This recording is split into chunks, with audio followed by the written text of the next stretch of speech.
forest and preventing grasslands. Right. Gotta get all that in there. And then we'll have Incident Commander Rich Harvey speak. Good morning, Steve Bach, Mayor for City of Colorado Springs. Voice a little shaky this morning. we now know that hundreds of homes have been destroyed, and we are working through the process, which is very painstaking, of assessing every address to make sure that we have absolutely accurate information on each address. The worst thing we could do would be to put out information that's inaccurate. People impacted by this are already going through enough pain and anguish. We've got to make sure we get this right. We're in the process of assessing the entire area where there are destroyed homes. We expect to have, certainly by 4 o'clock, hopefully by noon, a more precise number for you. It's in the hundreds. And we're laying out a plan now to meet with all the homeowners who are impacted by this. We want to respect their privacy. Hope you will do the same. We're going to meet with them individually, privately, not only to tell them the situation, but also to reassure them that this city and our community is going to do everything within our power to help them. My wife Susie and I are going to mount the broadest possible community support. We're getting thousands of offers almost hourly now from the community to help. Companies that want to contribute products, money, individuals who want to volunteer. And you're going to see here over these coming days an unprecedented effort by a community to help those fellow citizens who have been hurt by this. And so if I leave you with nothing else, particularly those of you in shelters this morning, anxious about your homes, we're going to get with you hopefully today, certainly tomorrow.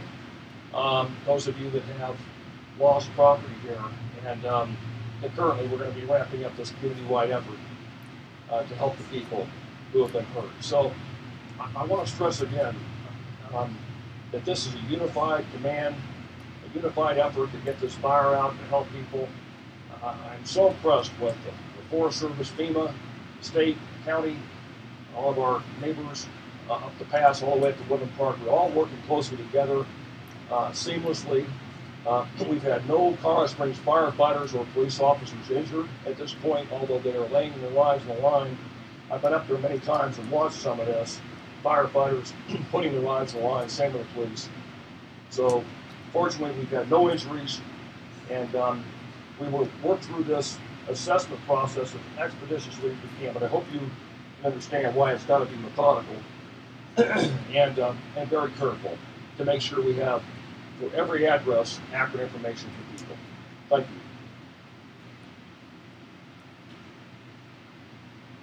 Good morning, Tommy Smith, Deputy Chief of the Colorado Springs Fire Department.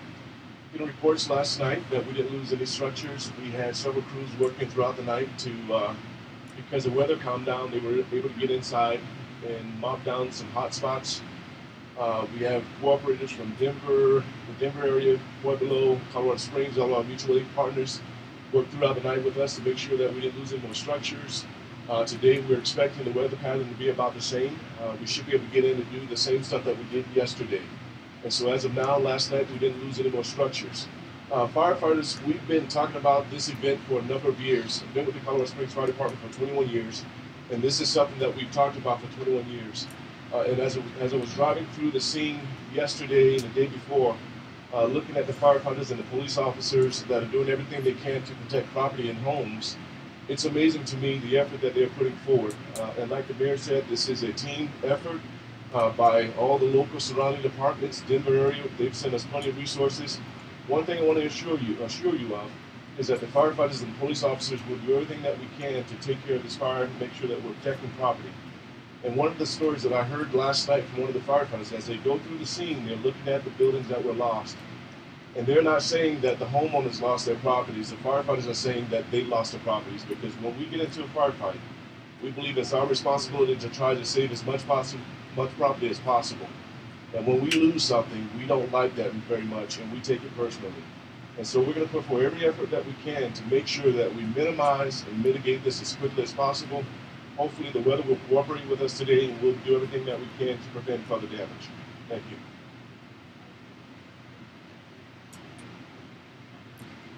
Brett Waters, I'm the Emergency Management Director for the City of Colorado Springs. A couple of things we want to reemphasize. We've got questions on evacuations. Let me address those right now.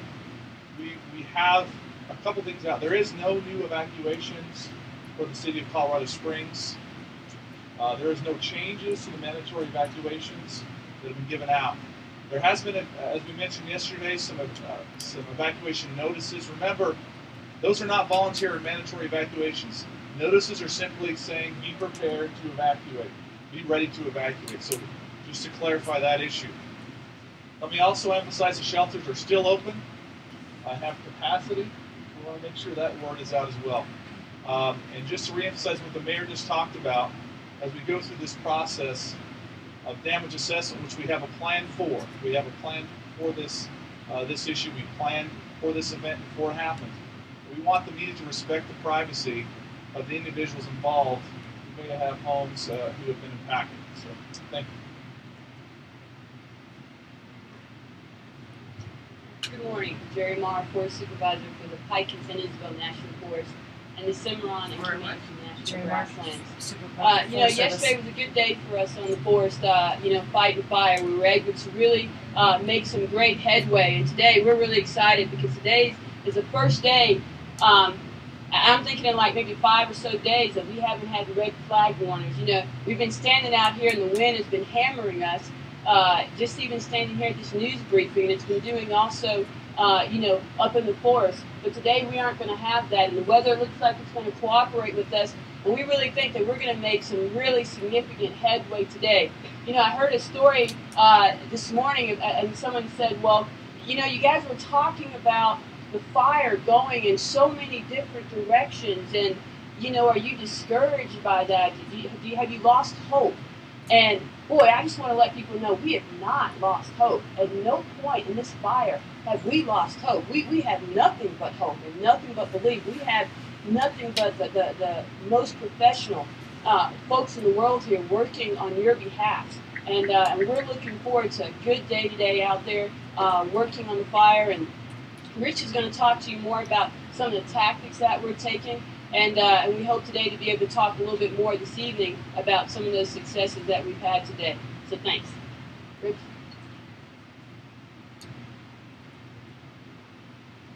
Hi, Rich Harvey, Incident Commander for the Waldo Canyon Fire. As Jerry said, yesterday for us was a good day. As you can see on the map behind me, the green, which is the area that the fire grew yesterday, was the smallest growth we've had since this fire started, basically. And so that's partly the efforts of the firefighters. We've had strong winds for the last 3-4 days, red flag conditions, and the firefighters have made progress even in those windy conditions. They've been actively engaged on the line. And not just the firefighters assigned to the team, but as everybody has stressed, this has always been an interagency, a cooperative relationship. And when I talk about the 1,200 firefighters that we have out there, that does not include the firefighters from Colorado Springs, Cascade Volunteer Fire Department, all the way up the Highway 24 corridor. Lots of volunteer fire departments that are helping us out. So the 1,200 we have are supplemented by literally hundreds of local departments helping out as well. And they've made good progress. Today, we are going to be incredibly aggressive on this fire. We have the first break in the weather that we've had since we've been here. We have the horsepower in place, and now we're going to go after it today aggressively. We will continue to make sure that the firefighters have good, clear assignments and safe places to engage this fire, anchor points, and aerial assets to support them. You can see the little bit of smoke kicking up behind me there in the Blodgett Park or Peak open space. We're well aware of that. That is the potential to come down the hill towards the subdivisions. The subdivisions below have structure protection engines in place. That fire is being actively fought from the air with ground troops coming in to support those air assets. I would like to mention that I went to a public meeting last night up in Woodland Park and Teller County up there. And those folks, they're up here. And some of them, a small percentage of that town is under an evacuation order as a precautionary measure. We look at where this fire has the potential to go, and we communicate outlying jurisdictions to make sure that they're aware not only of what it is and where we're going. And so those folks kind of wanted you all to know that you're on our radar screen. Your locals are taking good care of you up there, and we're keeping an eye on it as well. I want to also say that one of the places we're engaged on this fire is right in here, to stop that spread to the north towards Woodland Park in Teller County. So every area that you see in green out there, as well as all the fire, we remain focused on the entire fire. We have firefighters all around, all perimeters, and they all have plans today to be out there engaged and continue to make progress on containment.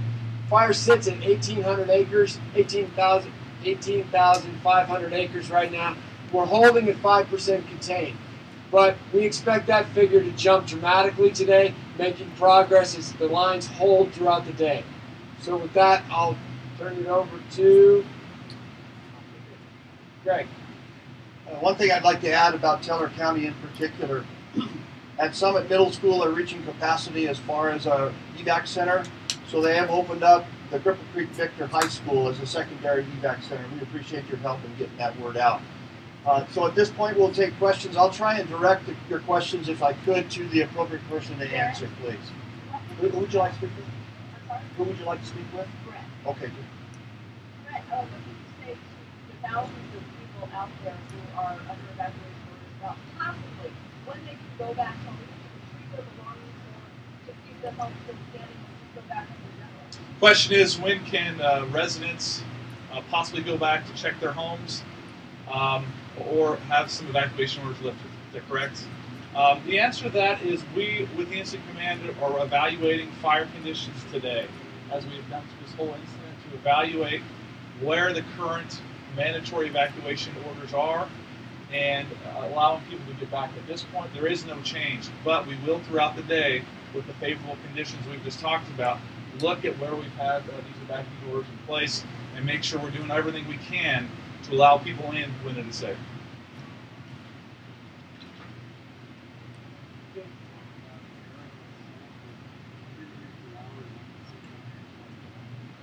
Asking about air access. Sure. We are currently flying aviation assets on the incident. You can see the Type 1 helicopters coming into the background, and the retardant planes are starting up their engines and getting up in the air as we speak. I mean, we have a lot of aviation assets assigned to this fire. We have missions for them to fly, and they will be flying them all day in support not just of the ground troops, structure protection, and to cool some hot spots. There's a few spots we're only using air assets on, particularly right down here. That is very difficult for our ground troops to get into. In fact, it's damn dangerous for them to get in there. So we are keeping an eye on that from the air, and the Type 1 heavy helicopters are working in there to keep it cool and try and get it, let it go to a place where we can engage it and put the final boots on that thing.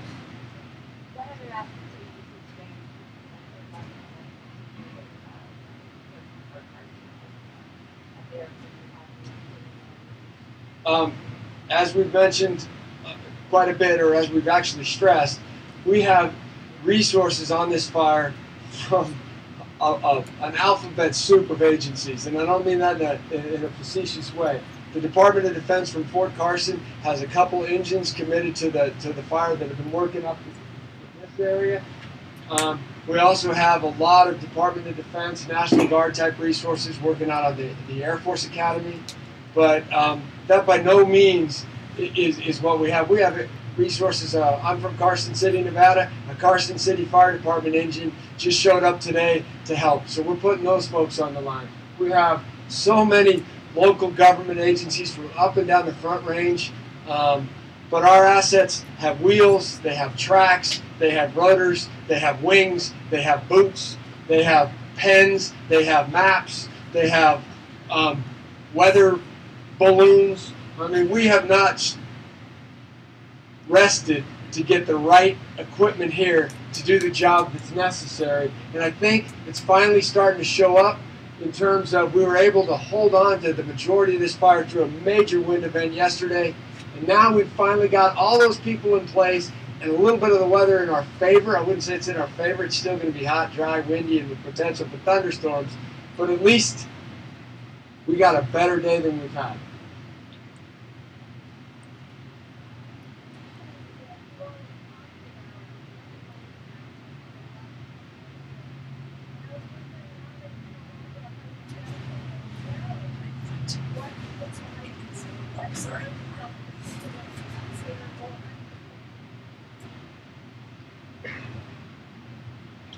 Yes, this has been something that we've talked about for a number of years, and because of that, we looked at the fires that happened in California and we started putting systems in place.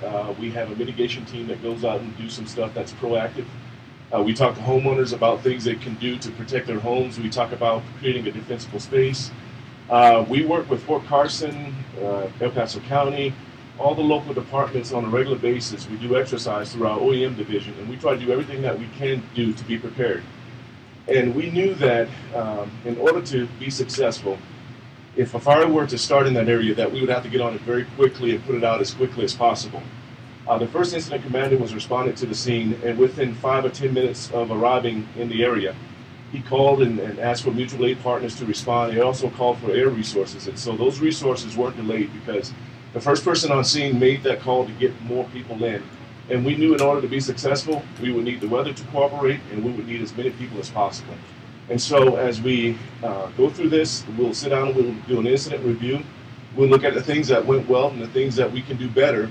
And I will assure you that we'll look at those things and make some changes where changes need to be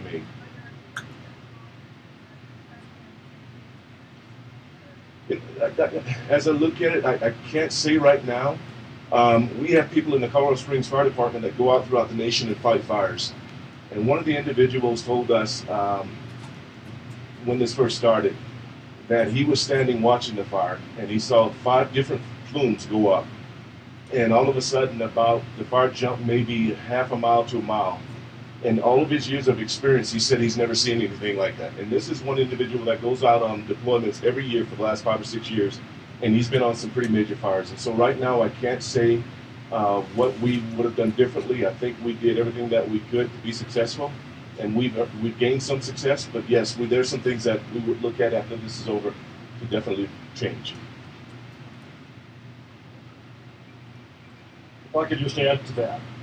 Many of you were there the other day with us up at Coronado High School. You'll remember that. And we looked over our shoulder, and that fire jumped 2 ridges. And at the same time, we had a storm system coming south along the Front Range with no rain, unfortunately, but very high winds and cold air. I'm above my pay grade here, okay, but I've been listening to all these folks, so stop me if I get out of line here. But and I think you said it, Jerry and Riz, this is a firestorm of epic proportions. And as we stood there, it was 4 o'clock. By 4:20, that fire had come racing down the downslope there in Queens Canyon. And we've been told from the beginning to expect fire to go upslopes rapidly, but that typically on the leeward side it would slow down. It didn't. It picked up speed. And it's an act of God. I don't know how else to put it. And I think our fire department was totally prepared, as was the police department. The difficulty being that this fire was up in the mountains, and there was no way to get to it as quickly as we would like to. And I think they've done an incredible job, and you'll be hearing a lot more in the coming days about the good things that they've done. Yes, we've got a lot of loss of property, but we've got a lot of other properties that were saved. You'll see, and you already have, because some of you have been up flying apparently, but there are homes that are destroyed, and right next to those are homes that are still standing. And it's because our firefighters were able to stop that fire from spreading from one home to the next. So it's just one of these things that we've worried about for a long time.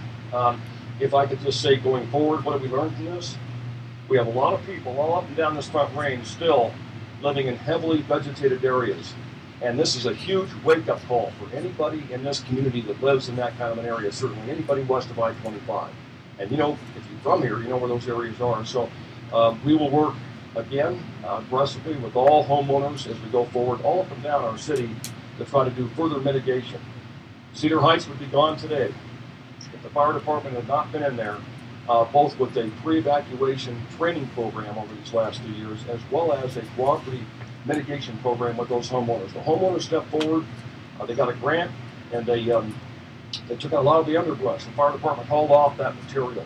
That needs to happen citywide, but we need the cooperation of our citizens to do that. So that's the lesson learned for everybody, which is let's don't ever let this happen again in terms of other areas of this town are far more vulnerable.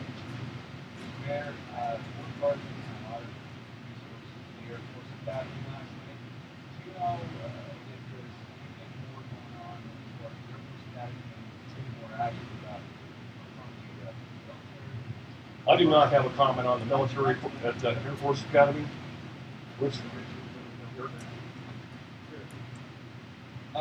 we met with the generals from Fort Carson and some of the other bases in the area, and are coordinating a response to the Air Force Academy. There is military assets engaged up there. We've got a very good cooperative relationship going with them, and we're coordinating our plans and our efforts. We have, in fact, one of our primary helibases is at the Air Force Academy. We have a recharting plant set up at the Air Force Academy, and we're flying our aircraft out of there. We're using their tower to help us coordinate the airspace. So it's a very coordinated approach. We have always, all along, focused on putting the right resource in the right place, doing the right thing. And Fort Carson, Colorado National Guard, if they got the right resource, we're using it. And we're providing our resources to support them where it's appropriate. And together, we are looking at the entire fire, including the Air Force Academy off there, Teller County up there, El Paso County down here. We are working with all those entities, Colorado Springs. We're working with everybody to make sure that we are all on the same page, collaboratively working together, and putting the best resources in the best place to do the right thing. Richie, you described yesterday as a good day, and I know a lot of folks obviously still on edge of living in heavily populated areas of Colorado Springs. Are we still in a defensive mode in those areas, or is this a time where we can start to actually put the fire out in those areas? Well, we have always been in an offensive mode on this fire. We are trying to cut line, put containment lines in, do all that. We are always offensive. When a fire moves into populated areas, structure areas, we talk about structure protection. In my opinion, that's still an offensive mode.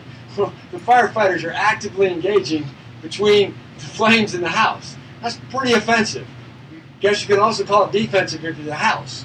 But the firefighters are not in defensive mode. They are actually going after flames, hot spots, fires, wherever they can do it. So call it offensive, call it defensive, but we're out there actively fighting this fire wherever we can get at it. So the strategy doesn't change necessarily in airdrops in areas, because I know some of that retardant they drop is pretty heavy. I'm sure it will damage homes in that area. How does that work as far as trying to get support?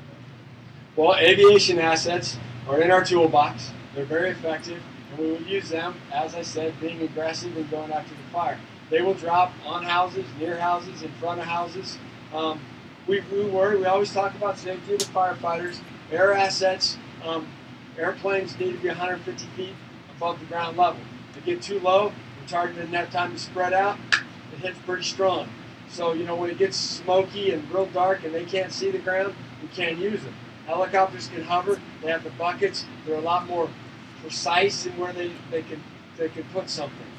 So there's not a tool that we won't use to protect property and lives, and we'll use it where it's best suited to be used.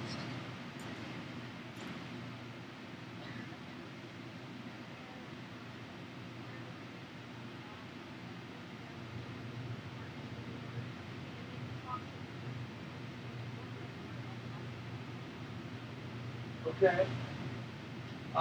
The question was, where's our structure protection or line construction up above Rampart Reservoir, and what are we doing to the north towards Teller County and Woodland Parks?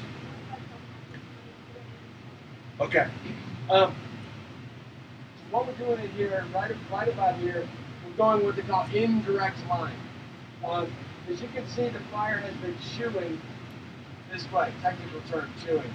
But what it does is the north winds, when you get those daytime upslope winds, it's moving the fire around these little corners, and then as it heats up, it's running up these individual draws.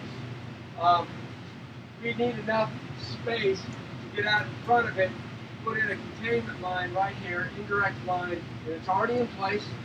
We use dozers coming in on both sides of the line that have been improved with macerators, which are chewing up the vegetation on both sides to make that line effectively wider. We're staffing it with firefighters who are watching this as it progresses.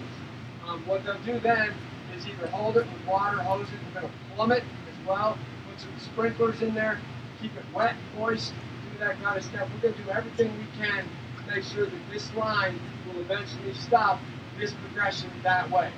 We are communicating with all the communities along here, Chiquita Park, Mountain Falls, Green Mountain Falls, all these guys.